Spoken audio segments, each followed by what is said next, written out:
যে সিবিআই আপনাদেরকে পাগল বলে আখ্যা দিল, তারা আজকে 2 ঘন্টা ধরে কি আলোচনা করলো আপনাদের সঙ্গে? তাহলে আজকে 2 ঘন্টা ধরে সীমা পাহুজা কি বোঝালেন আপনাদের? ওই একই সঞ্জয় রায় একমাত্র অপরাধী। যারা যারা তথ্য গোপন করছে তাদেরও আমি বলবো তথ্য গোপন না করে তথ্য প্রকাশ্যে আনতে এবং আমাদের সহযোগিতা করতে, যাতে এই সমাজের যে বিষ বৃক্ষ তৈরি হয়েছে। আজকে দুদিন ধরে আমরা পেপারে দুটো আর্টিকেল পড়ছি, সব মানে মেডিকেল কলেজগুলোতে থ্রেড কালচার মানে সেই 100% ফিরে চলে এসছে।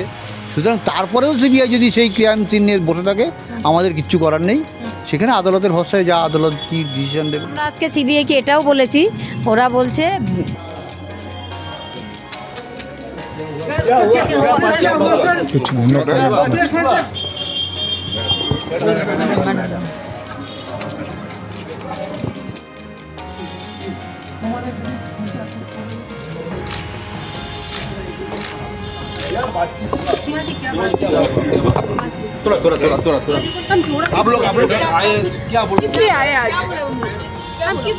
যে সিবিআই আপনাদেরকে পাগল বলে আখ্যা দিল, তারা আজকে 2 ঘন্টা ধরে কি আলোচনা করলো আপনাদের সঙ্গে? এটা নিয়েও আলোচনা হয়েছে, এটাও বলেছি আমরা আমাদের অবজেকশনগুলো। ও প্রভজোৎ সিং এবং দেবাশিস বলে এ তো আমাদের পার্মানেন্ট লোক না। ঠিক আছে, শুনলাম, লিখেও নিল নাম, বলে নামটা আমি সব কমপ্লেন লিখে দিচ্ছি, দেখা যাক তো, দেখবো জিজ্ঞাসাবাদ করে কি হয়েছে বিষয়টা। আমি তো জানি না বিষয়টা, সেটা বলেছি। আরেকটা বিষয় দেখলাম, আমি এটা বলেছি যে আপনি সবই লিখবেন, ওই রাস্তা যেতে যেতে আবার পিছাটা ছিঁড়ে ফেলবেন না, ভুলে যাবেন, এটা আমার জানা নেই ঠিক। আচ্ছা, আরেকটা বিষয় দেখলাম যে এক্ষুনি কয়েকজন পুলিশ কর্মী তারা ভিডিও করার চেষ্টা করছিলেন, মানে এটা কি মানে আগেও করার চেষ্টা করেছেন, কিছু বলবেন? অনেক অপরাধমূলক কাজ পুলিশ করেছে, যেগুলো পুলিশের করা উচিত না, কিন্তু করেছে। আমি সরাসরি কোনো ধরতে পারতাম না ওকে। আজকে প্রকাশ্যে যখন করছিল তখন ধরে মানে আমার নজরে এসে যায় এবং সেটা আমি খেয়াল করেছি। এবং এটা ওরা কোথায় পাঠাবে জানি না, নিশ্চয়ই ওদের কোনো ওপরওয়ালা, তার ওপরওয়ালা আছে বা তারও ওপরওয়ালা থাকতে পারে, তাদের নির্দেশে ওদের করছে। ওদের কোনো দোষ নেই আসলে, দোষটা হচ্ছে যার যেখানকার ওরা তো চামচা, সুপরিষ্কার কথা, চামচা তো চামচার যা কাজ সেই করে। তাহলে আজকে 2 ঘন্টা ধরে সীমা পাহুজা কি বোঝালেন আপনাদের? ওই একই সঞ্জয় রায় একমাত্র অপরাধী। আমাদের কাছে যা প্রমাণ আছে, প্রুফ আছে, পেপার আমরা দেখার চেষ্টা করছিলাম যে আরও অপরাধী আছে, উনি সেই একই ঘুরে ফিরে না, ওই সঞ্জয় একই না, অপরাধী। আমরা আজকে ভেবেছিলাম যখন আসবেন হয়তো চার্জশিট দেওয়ার কথা হবে বা কোনো কথা হবে, কিন্তু বুঝতে পারিনি যে ওই এক সঞ্জয় রায়ই আছে, আর কেউ নেই, এটা আমাদের বোঝাতে আসবেন। মানে এটাই কনভিন্স করানোর চেষ্টা করছে। হ্যাঁ, এখনও সেই একই জায়গায় একই ওনারা জায়গায়। আছেন এবং উনি সঞ্জয় রায়, বলছেন আমরা বলছি না, এটা ডক্টর লোক বলছে। আমি দেখিয়ে দিলাম যে রিপোর্ট বের করে, কোথায় ডক্টর লোক বলছে, আমাকে পড়ে দেখান তো। না, আরেকটা বিষয় যেটা, যে কলকাতা পুলিশের কাজের ওপরে বা কলকাতা পুলিশের তদন্তের ওপরে যে কোনো রকম ভরসা করা যায় না, সেটা খোদ সুপ্রিম কোর্ট বলেছে, তারপরেও কি করে বলছে? হাইকোর্টও প্রথম দিন বলেছে, হাইকোর্ট বলেছে এবং কোর্টের ভেতরে সমস্ত কাগজপত্র হস্তান্তর করতে বলেছে সিবিআইকে। তারপরেও সিবিআই সেই কলকাতা পুলিশের তদন্ত রাস্তার সেই লাইনে হাঁটার চেষ্টা করছে। এটা আমরা বললাম, সেটাও আমরা বলেছি। হাইকোর্ট কি কিছুই বুঝতো না? হাইকোর্ট তাহলে এই কথাটা কেন বলতে গেল? সিবিআই এর যে আদালত আছে সেখানে এই যে দুর্নীতি মামলার জন্য চার্জ গঠন করার কথা বলা হয়েছে এবং সেখানে 22শে জুলাই সাক্ষী হিসাবে তলব করা হয়েছে দুর্নীতির অভিযোগকারী দেবল ঘোষকে। কিছু বলবেন? দেবল ঘোষকে আমি ঠিক চিনি না। দেবল ঘোষ প্রথমে এই আরজি করে দুর্নীতির বিষয়ে প্রথম আওয়াজ তুলেছিলেন, তিনি তাকে ডাকা হয়েছে সাক্ষী হিসেবে। না, এটা ওনাকে আমি জানি না, সুতরাং এই ব্যাপারে আমরা কিছু মন্তব্য করতে পারবো না।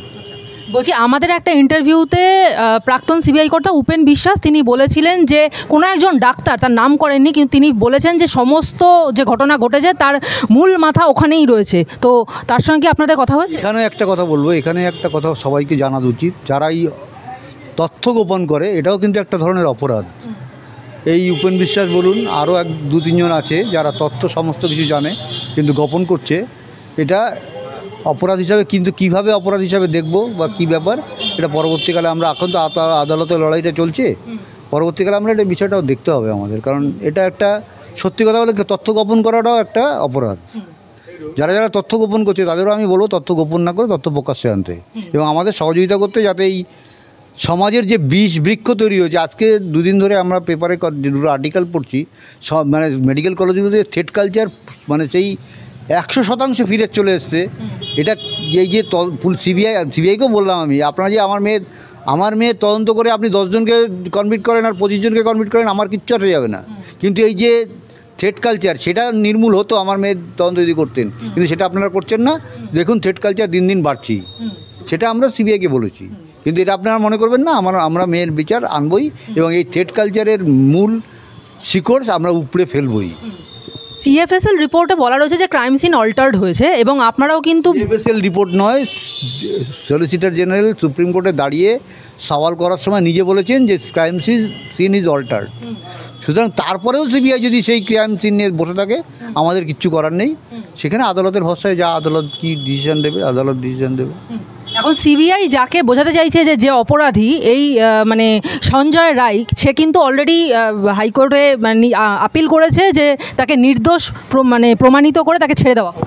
সে যদি আদালত যদি মনে করে, ওকে বলাই হয়েছিল তুমি চুপ করে থাকো, কিছুদিন পরে তোমাকে ছাড়িয়ে নেব, সেটাই চেষ্টা হয়েছিল, সেটাই হচ্ছে। আদালত যদি মনে করে যে অপরাধ নিরপরাধ তাহলে ছেড়ে দেবে। এদিকে এত কিছু কাণ্ডের মূল মাথা হিসাবে যার নাম বারবার উঠেছে সেই সন্দীপ ঘোষ আর অভিজিৎ মণ্ডল, যিনি টালা থানার ওসি, তাদের দুজনের বিরুদ্ধেও সিবিআই সেরকম জোরালো কোনো কিছু দিতে পারেনি বলে তারাও অলরেডি ছাড়া পেয়ে গেছে। আমরা আজকে সিবিআইকে এটাও বলেছি, ওরা বলছে বেল পেয়ে গেছে মানে ছেড়ে দিইনি, আমরা ওদের আবার ধরবো এবং ওদের এগেইনস্টে তদন্ত চলছে। এই যে আপনারা 9 তারিখে নবান্ন অভিযানের ডাক দিয়েছেন, কিন্তু সেটাতে কিন্তু জুনিয়র ডক্টররা থাকবেন না, তারা 8 তারিখে রাত জাগবেন। সবাই থাকবে, আমরা 8 তারিখে আমরাও রাত জাগবো, কারণ সেই 8 তারিখ সেই নৃশংস রাত, সেদিন বাড়ি থেকে ঘুমাবো না।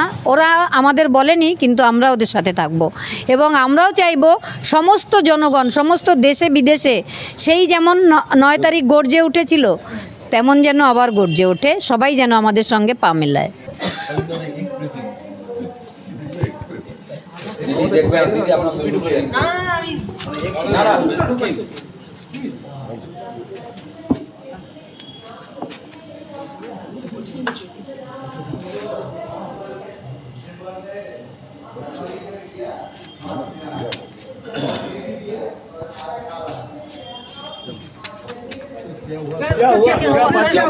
कुछ घूमने का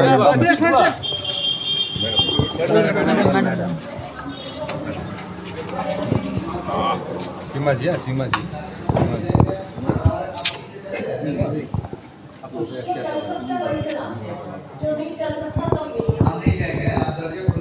नहीं जाएंगे वो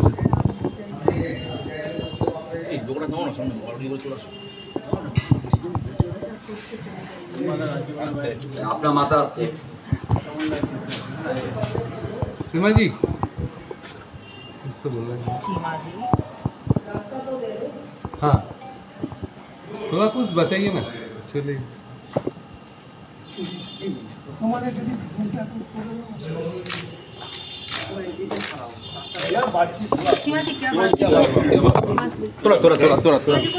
आप लोग आए क्या बोल किस लिए आए आज? हम किस लिए आए आज? बात हुआ? দাঁড়াও না, কিন্তু আমরা সেটা বুঝবো না, যেটা ঠিক করে রেখেছি। আমাদের কাছে যা প্রুফ ছিল, তথ্য প্রমাণ ছিল, সেগুলো দেখিয়েছি। সঞ্জয় না, সেটা সমস্ত কিছু তো আইনের ব্যাপারটা বলা যাবে না। এটাই ওরা সেই একজনই আছে, একজনই অপরাধ করেছে, এটাই বোঝাতে চাইছে। এবং আমরা লার্জার কনস্পিরেসি নিয়ে আমরা তদন্ত করছি। লার্জার কনস্পিরেসি তদন্ত তো সারা জীবনেও শেষ হবে না, আমার জীবন শেষ হয়ে যাবে, তবু লার্জার কনস্পিরেসি তদন্ত চলতে থাকবে। তখন আমি গতকাল একটা কাগজে যে থ্রেট কালচারের কাহিনিগুলো সব দেখাই ওনাকে, দেখুন আমার মেয়ে যদি বিচার পেত নিশ্চয়ই এই ঘটনাগুলো এবং কসবা ল কলেজে ঘটনাগুলো এগুলো ঘটতো না। আপনারা করছেন না বলে আজকে অপরাধীরা এই সাহস পাচ্ছে। এটা বোঝানোর জন্য আপনার কাছে 2 ঘন্টা ধরে একই জিনিস বুঝিয়ে যাচ্ছে যে সঞ্জয় রায় একমাত্র অপরাধী, সমস্ত তথ্য প্রমাণ ওর সঙ্গে মিলে গেছে, আর কারোর সঙ্গে আমরা মেলাতে পারছি না। আপনারা অসন্তুষ্ট হয়েছে? অবশ্যই অসন্তুষ্ট। এটা নিয়ে সন্তুষ্ট যদি হতাম তাহলে তো আপনাদের সামনে এই ব্যাপারটা বলতাম না। কার কাছে যাবেন? সিবিআই কাছে। আমরা আদালত তো আছেই, আদালত দেখা যাক না কি সিদ্ধান্ত নেয়। এই বিষয়টিকে আদালতে জানাবেন যে সিবিআই? জানানো আছে, জানানো তো আছেই আমাদের। না না না না না না না না সেটা আমাদের আদালতে জানানোর বিষয় না। আমাদের আদালতে যে কোশ্চেনগুলো রাখা আছে, এই কোশ্চেনের উত্তর যদি আমরা পাই, আমরা ক্রাইম সিনে যারা ছিল তাদের ব্যাপারে তদন্ত করবেন, এটা নিয়ে বলেছেন? খালাসের দাবি করে আদালতে গেছে। হ্যাঁ, বেকসুর খালাস পাওয়ার দাবি করে সঞ্জয় তো এবং সেটা আমরা যতটা যা বলার আমরা বলেছি সে ব্যাপারটা নিয়েও, যে আপনারা তদন্ত করে এত গর্ব করছেন একজন সঞ্জয় রায় অপরাধী। আপনি ভিডিও করছেন কেন? আপনি ভিডিও করছেন কেন? না কেন আপনি ভিডিও করছেন তা কেন? দাঁড়ান, আপনি কেন ভিডিও? আরো অনেকে ছিল আস্তে আস্তে এটা নিয়ে সেসব তো আমাদের বললাম তো আমাদের দাঁড়ান এখন তো উল্টে গেছে আরো অনেকে ছিল আস্তে আস্তে আরো অনেকে ছিল সেটা নিয়ে এটা তো আমাদের রিডে আছেই আপিল করা, এটা আজকে বলেছেন ওদের সে তো আমাদের রিডে আপিল করা আছে, কোর্টে ওরা অ্যান্সার দিক, তারপরে তো আমরা নিয়ে বুঝতে আলোচনা পারবো। আজকে না, না, এটা নিয়ে সিবিআই বাবু যে এসেছিলেন তাকে জিজ্ঞাসা করছিলেন যে কেন পুনর্নির্মাণ করা হলো না। না, এটা আমাদের সত্যি বলতে ভুলে গেছে। এটা কি বলছেন? এই সমস্ত রিডে আছে আমাদের, এই সমস্ত উত্তর ওদের দিতে হবে কোর্টে। সঞ্জয় রায় সম্পর্কে কি বললেন? সঞ্জয় রায় একাই অপরাধী, এটাই ওনারা বোঝানোর জন্য আজকে আবার আমাদের বাড়িতে এতগুলো লোক তাদের কথা বারবার সবাই বলছে, তারা কেউ নয়। সেটা ওনারা মানতে চান না, এবং ডিএনএ এখন বলছেন যে একজন ডিএনএ এবং এমআইএমবি বলেছে একজনই মাত্র এই অপরাধ করেছে। আমি তখন সঙ্গে সঙ্গে এমআইএমবি রিপোর্ট দেখিয়ে বলি যে একজন বলেছে, কখনো এমআইএমবি বলেনি, এমআইএমবি বলেছে ক্যানট বি রুল আউট, তার মানে তাই নয় যে একজনই করেছে। বলে আমি বললাম দেখুন এখন আমি পেপারগুলো আমি নিজে ঘরে বসে বসে পড়ি, এটা ছাড়া আমার কোনো কাজ নেই, সুতরাং আমাকে বুঝিয়ে ওরকম বোঝানো হবে না, সঠিকভাবে বোঝানো। আপনারা সিএফএসএল রিপোর্ট পড়েননি। এটা বলেছেন আপনি, হ্যাঁ। টক্সিকোলজি রিপোর্ট এবং ভিসার রিপোর্ট নিয়ে আমাদের ভুল বোঝানো হয়েছে। না, এটাই বলা হচ্ছে। আমি বললাম যে টক্সিকোলজিটাকে আপনারা ভিসার রিপোর্ট বলে চালানোর চেষ্টা করছি, এটা কী ধরনের? বলে ভিসার রিপোর্টের জন্য আপনারা আরটিআই করেছেন, আর একটা ডিরেক্টরের কাছে চিঠি করুন, ভিসার রিপোর্ট আপনাদের দিয়ে দেওয়া হবে। তাহলে এই এতক্ষণ ধরে তাহলে কোনো ফল হলো না? না না না না, কোনো ফল এটাই বোঝানোর চেষ্টা করেছেন যে একজনই অপরাধী। যেহেতু আগে এতক্ষণ ধরে ও আমাদের যে সীমা পাহুজা ম্যাডাম এটাই বোঝানোর চেষ্টা করেছেন যে একজনই, মানে আমার মেয়েকে খুন ধর্ষণ একজনই করেছে, বাকি যে লার্জার কনস্পিরেন্সি তার জন্য ফার্দার ইনভেস্টিগেশন চলছে। আপনারা বারবার যে দাবি করেছিলেন যে সেই রাত্রে যারা যারা ছিল তাদেরকে কেন, আজকেও বলেছি, এটা আজও বলেছি যে এই যে বলেছি, এই যে আমরা 5 জন এখানে আছি, এর মধ্যে ধরুন আমি খুন হয়ে গেলাম, তো বাকি 4 জন আপনারা কেউ কিছু জানবেন না? এটা কি আপনি মানবেন? আপনার মেয়ের সঙ্গে যদি এটা হতো আপনি মানতেন? তখন উনি না দেখছি 4 জনের তো আমরা পলিগ্রাফ টেস্ট করেছি, তখন ওরা ডক্টর, ওরা পলিগ্রাফ টেস্টের আগে যদি ওষুধ খেয়ে নেয়, পলিগ্রাফ টেস্ট আপনি থোড়াই আসবে এসব, তখন উনি আবার ওদের নামটা লিখে নিয়েছেন। আপনি আগের দিন যেটা বলছিলেন যে আপনার মেয়ের সঙ্গে রাত্রিবেলা যারা শেষ ছিলেন হ্যাঁ, তাদের ব্যাপারে কোনো আমরা এখনো সেটাই বলছি। লাস্ট সিন থিওরি যেটা হয় যে যারা 4 জন, আমার মেয়েকে নিয়ে 5 জন যারা লাস্ট ছিল, এবং পোস্টমর্টম রিপোর্টে বলা হয়েছে 12টা থেকে 6টা অবধি আমার মেয়ের মৃত্যু হয়েছে। তাহলে 12টা থেকে 6টা অবধি কারা আমার মেয়ের সঙ্গে ছিল, তারা কেন অপরাধী হবে না? তাদের কেন পুলিশি হেফাজতে নেওয়া হবে না? এগুলো আমরা সিবিআইকে বলেছি।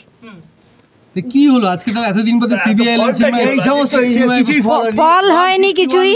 আমরা এখন 151 গ্রামের যে তত্ত্বটা সে পোস্টমর্টম রিপোর্টের মধ্যে আছে সেটা বললাম, বলে না আমরা এগুলো ডিসক্রিপশন কোর্টে দিয়েছি, কিন্তু সে রিপোর্ট কোথায়? আমি রিপোর্টটা হ্যাঁ, রিপোর্টটা কোথায়? বলে কোর্টে আছে। আমি কোথায় কী করে পাবো? বলে একবার অফিসে আসবে, যদি খুঁজে পাই তাহলে দেবো। এই হচ্ছে কথা, মানে সব কিছু এটাই বললাম আমি ওনাকে যে এরকম একটা ক্রাইম হসপিটালে ঘটলো, একজন করে চলে গেল, হসপিটালের কেউ জানলো না, তাহলে সেখানে কেন ঘটনার পরের দিন দেওয়ালটা ভাঙা হলো সেমিনার রুমের? কেন নারায়ণ স্বরূপ নিগমকে আপনারা জিজ্ঞাসাবাদ করছেন না? এটাও বললাম, বলার পরে উনি নাম লিখে নিলেন, মনে হয় কিছুই জানি না। আমরা বলছেন কুলু দিন, আমরা তদন্ত আপনারা করছেন, একটা তদন্ত করছেন, তদন্ত তো আপনারা সবসময় করেন, এতদিন কত তদন্ত করেছেন, তা আমরা কি করে কুলু দেবো? কুলু তো আপনারাই বার করবেন। এতদিন বাদে সীমা পাহুজা এলেন, আপনারা তো অনেক আশা রেখেছিলেন যে কিছু একটা বলবেন ভালো করে। আমরা ভেবেছিলাম হয়তো চার্জশিট দেবেন, সেটার জন্যই এসেছেন, কিন্তু না, কোনো চার্জশিটও নয়, কিছু নয়। আমাদের আশা হতো বলে কিছু নেই। প্রাক্তন সিবিআই কর্তা উপেন বিশ্বাস তিনি বলেছিলেন যে তাকে নাকি ফোন করে কোনো একজন হাসপাতালের ডাক্তার, তিনি নাম করেননি, তিনি নাকি ফোন করে তাকে জানিয়েছেন যেসব ব্যাপার। আমি ওনাকে, আমাদের সীমা পাহুজা ম্যাডামকে জিজ্ঞেস করলাম, উপেন বিশ্বাসকে চেনেন আপনি? উপেন বিশ্বাসের সঙ্গে কথা বলেছেন? কোনো কথা বললেন না, কোনো অ্যান্সার করেননি আমার এই প্রশ্নের। বাবুর কাছে পরামর্শ নিতে যাবেন এরপরে? আমরা গেছিলাম, আমাদের বলেছেন এগুলো। না, সিবিআই এর ভূমিকায় আমরা কিছু খুশি নই, তবে আমরা হতাশও নই, নিরাশও নই, বিচার আমরা ঠিক চিনি আনবো। সিবিআইকে একটা কথা আমরা বুঝিয়ে দিয়েছি, দেখুন আপনারা তদন্ত করুন আর না করুন, আমার মেয়ের সঙ্গে যারা এই সমস্ত ঘটনা ঘটিয়েছে তাদের শাস্তি হবেই হবে। আপনারা আপনি এ ব্যাপারে নিশ্চিন্ত থাকেন। আর এটাও জেনে রাখেন, আপনি সব জানেন কিন্তু আমার কোনো কিছু প্রকাশ্যে আনবেন না, কিন্তু তার কারণটা আমরা ঠিক প্রকাশ্যে জানি না বলতে।